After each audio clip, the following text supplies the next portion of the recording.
नमस्कार, नमस्ते बिहार में राहुल ओझा आपके साथ। बड़ी खबर समस्तीपुर से, जहां चलती ट्रेन में फायरिंग हुई है। इस फायरिंग में एक रेल यात्री घायल हुआ है। समस्तीपुर मुजफ्फरपुर रेलखंड के करपूरी ग्राम में जननायक एक्सप्रेस में गोली चली है। मामले की जानकारी पर रेल पुलिस मौके पर पहुंची और मामले की जांच में जुटी हुई है। जननायक एक्सप्रेस दरभंगा से अमृतसर जा रही थी और इसी दौरान लूटपाट के दौरान ये फायरिंग की घटना सामने आई है। तो समस्तीपुर से ये बड़ी जानकारी आपको दे रहे हैं, जहां चलती ट्रेन में फायरिंग की गई और इस फायरिंग में एक रेल यात्री घायल हुआ है। दो तस्वीर हम आपको दिखा रहे हैं, जहां पर फायरिंग के बाद से इस पूरे मामले की छानबीन भी की जा रही है। साथ ही घायल को अस्पताल में भी पहुंचाया गया और ये फायरिंग के दौरान की तस्वीर हम आपको दिखा रहे हैं, जहां पर करपूरी ग्राम में जननायक एक्सप्रेस में गोली चली है। तो वही मामले की जानकारी पर रेल पुलिस मौके पर पहुंची और मामले की छानबीन में जुटी हुई है।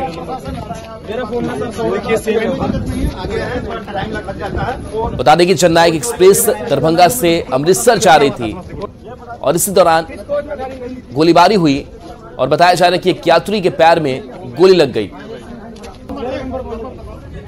हमारे साथ उसको आके पॉकेट का तलाशी हुआ। हमारा एक बंदे का मोबाइल चोरी कर लिया।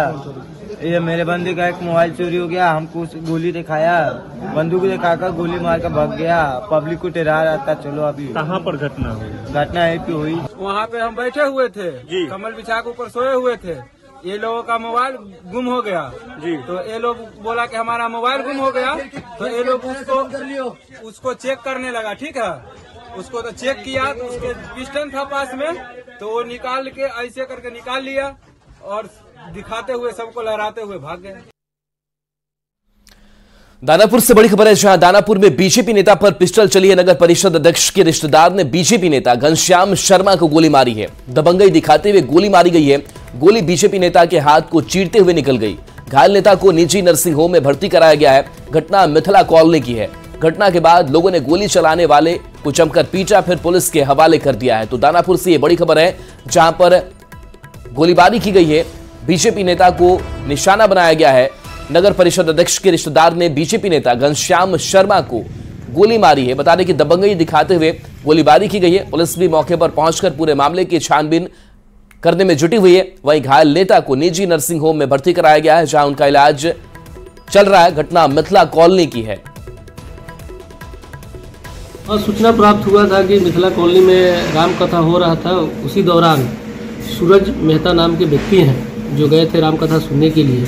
उसमें घनश्याम नाम के व्यक्ति से उनको किसी बात को लेकर भगझक हो गया। उसी में सूरज मेहता के द्वारा गोली चलाया गया है और पिस्टल अपने किसी साथी को दे दी गई है। लाइसेंसी पिस्टल था या सर कोई गैर लाइसेंसी था? अभी हम सत्यापन कर रहे हैं कि लाइसेंसी है या गैर लाइसेंसी। गिरफ्तारी हुई है सर? हाँ, ग्रामीणों के द्वारा ही इनको पकड़ लिया। मौके पे ही इनको पकड़ लिया गया था। इन्हें पुलिस को सुपुर्द कर दिया गया है। और इस वक्त की बड़ी खबर नवादा से है, जहां बुजुर्ग महिला की टायन बताकर पीट कर हत्या कर दी गई है। घटना कौवाकौल थाना क्षेत्र के गोड़ीघाट गांव की है। महिला को टायन बताकर जमकर पीटा गया है। जख्मी हालत में उसे अस्पताल में भर्ती कराया गया, लेकिन इलाज के दौरान उसकी मौत हो गई है। मृतक महिला आरएलजेडी के प्रदेश महासचिव इंद्रदेव कुशवाहा की मां है। मौत के बाद परिजनों में कोहराम मच गया है। वहीं घटना के बाद आरोपी परिवार गांव छोड़कर फरार हो गया है। तो नवादा से ये बड़ी खबर है, जहां पर इस घटना को अंजाम दिया गया है। पुलिस भी मामले की तफ्तीश करने में जुटी हुई है। बुजुर्ग महिला की हत्या कर दी गई है। बगल का भगीरथ साहब है, भगीरथ प्रसाद लिखता है और पत्नी रीना देवी है। वो सालों भर से मेरी माँ को तंग कर रहा था। जब भी कभी उसकी बेटी या बेटा कभी बीमार पड़ गया किसी कारणवश, यही बोलता था कि यही बूढ़ी खाते जा रही है, यही दवाई लगने दे रही है। तो 18 तारीख के उन्होंने लखीसराय से कुछ ओझा भूतना ओझा लाया और रात भर पूजा पाठ किया और बिहान होकर कहा कि पता चल गया है, अथी वो बता दिया है, ओझा बता दिया है किसी घर वाला माने ये खा गया है, ये यही कैले है। इसी में बिहान होके वो यहाँ पर वो मारपीट कर गई मेरी माँ को। वहाँ पर कोई हम लोग थे नहीं, वो मारपीट कर दिया। इसी में इनका इलाज यहीं लाए थे। के पाठक और पटना डीएम के बीच विवाद का मामला मुख्य सचिव तक पहुंच गया है। पटना डीएम ने मुख्य सचिव को पत्र लिखकर बीते दिनों हुए पूरे मामले की शिकायत की है। पटना डीएम ने पूरे मामले पर मुख्य सचिव को पत्र भेजते हुए समाधान मांगा है। पटना डीएम ने भीषण ठंड को देखते हुए 8वीं तक के बच्चों को छुट्टी दी, लेकिन ज्यादातर डीएम के पाठक के चिट्ठियों के डर से अवकाश नहीं दे रहे हैं। मुजफ्फरपुर में 6ठी कक्षा के एक बच्चे की ठंड से मौत भी हो चुकी है।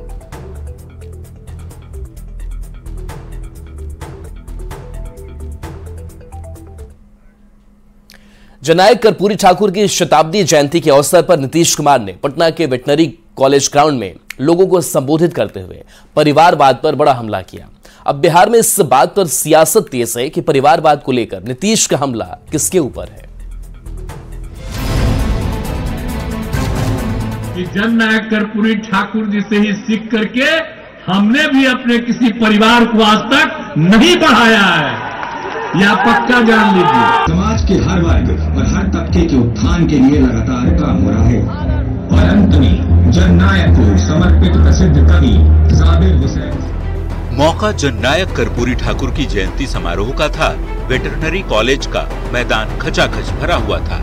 बिहार के सीएम नीतीश कुमार जेडीयू के हजारों कार्यकर्ताओं को संबोधित कर रहे थे। इसी मंच से नीतीश कुमार ने परिवारवाद पर बड़ा हमला बोला। नीतीश ने कहा कि कर्पूरी ठाकुर जी ने कभी अपने परिवार को आगे नहीं बढ़ाया, लेकिन आज लोग सिर्फ अपने परिवार को ही बढ़ाते रहते हैं। आजकल लोग अपने बेटे को नेता बना देते हैं। बेटा अपने आप को बड़ा नेता बोलता है, बड़ी बड़ी बातें बोलता है। मैंने भी कभी अपने परिवार को आगे नहीं बढ़ाया। आज जननायक कर्पूरी ठाकुर जी अपने किसी परिवार को कुछ करते थे। आजकल लोग परिवार का लोग कितना पढ़ता करते रहता है, नेता बनता है। और जब उतने बड़े नेता थे वो अपने किसी लड़के को करने नहीं तो चले गए। और एक ही बात जान लीजिए कि जननायक कर्पूरी ठाकुर जी से ही सीख करके हमने भी अपने किसी परिवार को आज तक नहीं बढ़ाया है। नीतीश कुमार के बयान के बाद बिहार में इस बात पर सियासत तेज हो गई कि परिवारवाद के बहाने नीतीश का निशाना किसकी तरफ है। सियासी दलों के नेता अपने अपने हिसाब से बयान दे रहे हैं। केंद्रीय मंत्री और राष्ट्रीय लोक जनशक्ति पार्टी के नेता पशुपति पारस का तो साफ कहना है कि नीतीश का निशाना सीधे लालू फैमिली पर है। अरे भाई, तो जिस तरफ उनका इशारा है उस गठबंधन में क्यों है मुख्यमंत्री जी? उनका तो साफ साफ इशारा है लालू जी के परिवार की तरफ है। उस गठबंधन से उनको इस्तीफा करके आ जाना चाहिए इधर। बीजेपी प्रवक्ता कुंतल कृष्ण ने भी लालू फैमिली पर ही प्रहार किया। साथ ही नीतीश कुमार पर तंज कसते हुए कहा कि परिवारवाद से परहेज है तो लालू परिवार के साथ क्यों है। नीतीश कुमार जी ने तो कर्पूरी जी के विचारों की तिलांजलि उसी दिन दे दी थी जिस दिन लालू प्रसाद जी और उनके परिवार के साथ वो सत्ता सुख भोगने लग गए थे। हालांकि कांग्रेस के प्रवक्ता ज्ञान रंजन कहते हैं कि यदि कोई चुनाव में जीत कर आता है तो उसे परिवारवाद नहीं कहा जा सकता। बहुत सिंपल सी एक बात है कि टिकट अगर मिलने के बाद जनता के दरबार में जाया जाता है और जनता अगर वोट देके उसे जिताती है तो उसको परिवारवाद का सक्षम नहीं बोला जा सकता है। ये सच है कि कर्पूरी ठाकुर ने कभी परिवारवाद को बढ़ावा नहीं दिया। नीतीश कुमार ने भी अभी तक अपने परिवार को सियासत से दूर ही रखा। लेकिन एक बात और सच है कि परिवारवाद का सबसे बड़ा आरोप नेहरू गांधी फैमिली के साथ ही बिहार में लालू प्रसाद पर भी लगता रहा है। सवाल है कि कांग्रेस और लालू की पार्टी आरजेडी के साथ सरकार चला रहे नीतीश कुमार का निशाना आखिर किसकी ओर है। न्यूज 18 के लिए पटना से शैलेंद्र कुमार और अमित कुमार की रिपोर्ट। जननायक कर्पूरी ठाकुर को केंद्र सरकार ने भारत रत्न देने का ऐलान किया है, जिसको लेकर नीतीश कुमार ने पीएम मोदी को भरे मंच से बधाई दी। पीएम की तारीफ करने वाले नीतीश कुमार के बयान के बाद गैसबाजी के बाजार को फिर से हवा मिल गई है। कर्पूरी ठाकुर भारत रत्न प्रदान किया, मैं इसके लिए प्रधानमंत्री जी को भी मैं बधाई देता हूं। राजनीति में नेता अपने विरोधी की तारीफ शायद ही करते हैं या फिर कभी कभार ही करते हैं, लेकिन बुधवार को ऐसा मौका आया जब बिहार के मुख्यमंत्री नीतीश कुमार ने पीएम मोदी की तारीफ भी की और बधाई भी दी।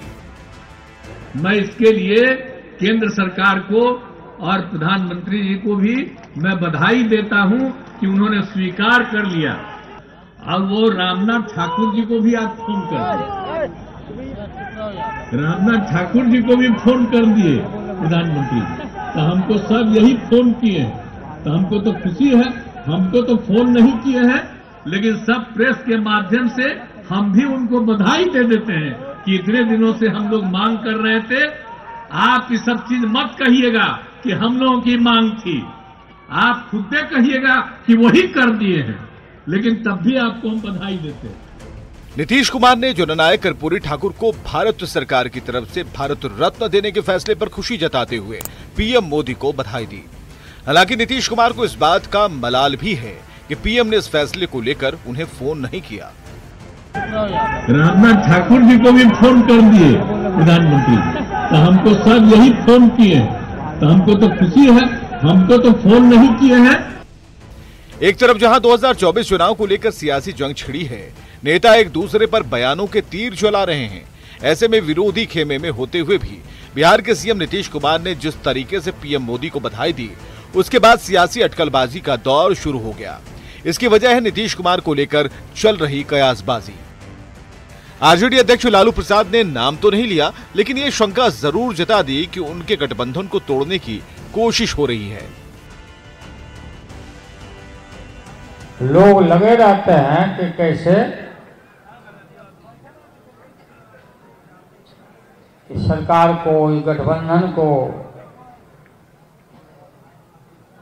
इंडिया जो बना है पार्टी,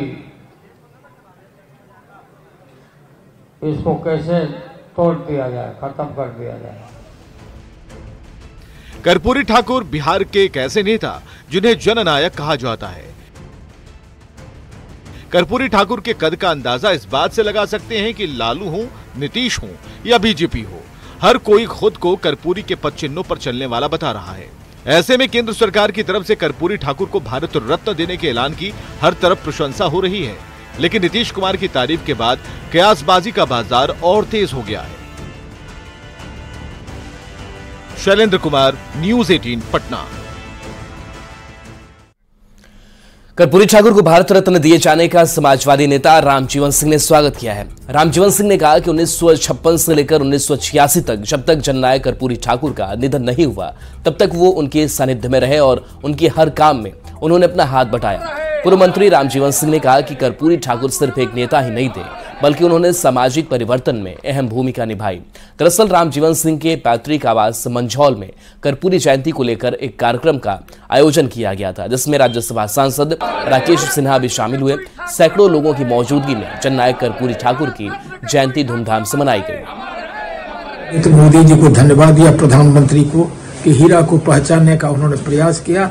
और उस हीरा को, वो हीरा जो है कर्पूरी ठाकुर, वो दरअसल हीरा था जिसने बिहार को एक बता दिया लोगों को, राजनीति में काम करने वाले का, कि ज्वाला धधका सकती है छोटी सी चिंगारी भी। एक झोपड़ी में रहने वाला आदमी भी, जिसके पास न जात का बल हो, न धन का बल हो, न कोई बल हो, लेकिन अपने चरित्र, ज्ञान और मेहनत के पर और ईमानदारी के बल पर यानी समझिए कि वो नायक बन सकता है, लोगों के दिल का हार बन सकता है। रामजीवन बाबू जो एक वृद्ध समाजवादी नेता हैं और कर्पूरी ठाकुर जी के साथ लंबे समय तक काम किए, उनके निवास पर बेगूसराय के प्रबुद्ध सामाजिक कार्यकर्ता और सामान्य लोग आकर जयंती मनाए। इसमें प्रधानमंत्री नरेंद्र मोदी जी ने जिस प्रकार से एक सामान्य परिवार के एक व्यक्ति को, जिन्होंने सामाजिक राजनीतिक जीवन में असामान्य काम करके देश में एक नई दिशा दी है। बिहार के पूर्व मुख्यमंत्री जीतनराम मांझी ने एक बार फिर से भविष्यवाणी की है कि बहुत जल्दी बिहार में खेला होने वाला है। वहीं पशुपति पारस का कहना है कि नीतीश कुमार का भविष्य एनडीए में ही सुरक्षित है और वो आते हैं तो हम उनका स्वागत करेंगे। सवाल है कि नीतीश के लिए मांझी की हां है, कुशवाहा की हां है, पशुपति पारस की भी हां है, तो फिर पेच कहां है?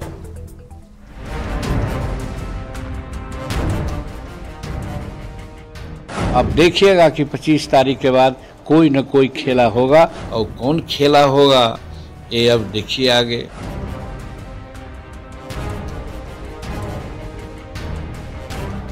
पश्चिम बंगाल में ममता बनर्जी ने लोकसभा के चुनाव में एकला चलने की बात कही है।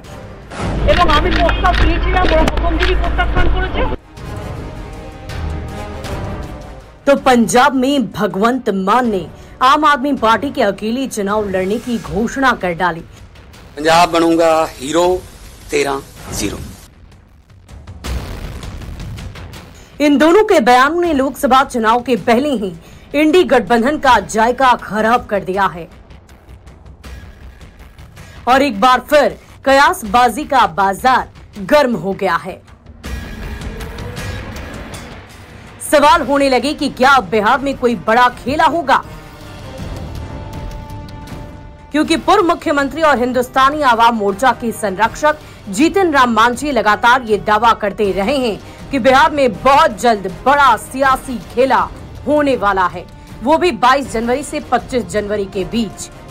जो हमने कहा था कि खेला होवे, खेला होई और खेला होके, तो आप देखिएगा कि 25 तारीख के बाद कोई न कोई खेला होगा। नीतीश कुमार को लेकर चल रही अटकलबाजी के बीच राष्ट्रीय लोक जनशक्ति पार्टी के प्रमुख पशुपति पारस ने कहा है कि बिहार में कुछ तो सियासी खिचड़ी जरूर पक रही है। पारस ने कहा है कि खरमास बीत चुका है और इस महीने के अंत में जो भी होगा बिहार के लिए और एनडीए के लिए अच्छा होगा। नीतीश कुमार पर जनता का भी भारी दबाव है कि वो आरजेडी का साथ छोड़ दें। इस महीना के अंत में जो भी होगा वो बिहार के लिए, नीतीश जी के लिए और एनडीए के लिए अच्छा होगा। नीतीश जी वहां अपने को सुरक्षित महसूस नहीं समझ रहे हैं जिस गठबंधन में अभी हैं। जब भी सुरक्षित तो समझेंगे, सुरक्षित जब रहेंगे तो एनडीए गठबंधन में रहेंगे और उनका भविष्य भी सुरक्षित रहेगा एनडीए गठबंधन में। इसलिए अच्छा होगा उनके राजनीतिक जीवन में, बिहार के राजनीतिक जीवन में, कि वो एनडीए गठबंधन में आ जाए। मैं उनकी सराहना करूंगा। बीजेपी के नेता खुलकर तो नीतीश कुमार के एनडीए में आने पर कुछ नहीं बोल रहे हैं, लेकिन नीतीश को लेकर सुर काफी नर्म है। खेला होने वाले जीतन राम मांझी के बयान पर बीजेपी नेता ऋतुराज सिन्हा का कहना है कि खेला होगा या नहीं, बल्कि खेला तो हो चुका है। जीतन राम मांझी कह रहे हैं कि बिहार में खेला होगा। आपको लगता है कि खेला होगा बिहार में? अगर आप ध्यान से घटनाक्रम को देख रहे हैं तो खेला तो हो गया है खेला। नीतीश को लेकर उपेंद्र कुशवाहा की हाँ है, नीतीश को लेकर मांझी की हाँ है, नीतीश को लेकर पशुपति पारस की हाँ है और तो और बीजेपी के सुर भी पहले से नर्म है। तो सवाल है कि जब सबकी हाँ है तो फिर पेच क्या है। न्यूज़ 18 के लिए पटना से शैलेंद्र कुमार और दिल्ली से अमितेश सिंह के साथ ब्यूरो रिपोर्ट।